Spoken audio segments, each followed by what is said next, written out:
Alright, we're here with part 2 of the timing chain.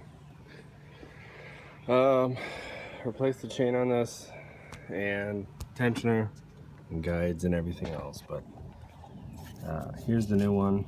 Obviously this is a lot bigger than the old one as far as external size goes, and it has that hump that I was talking about.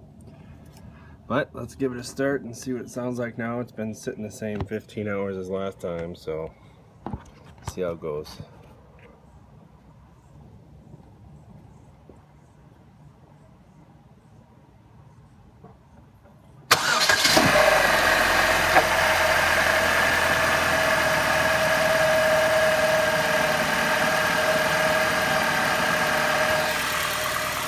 That's obviously way better. No rattle, no bullshit, 100% fixed.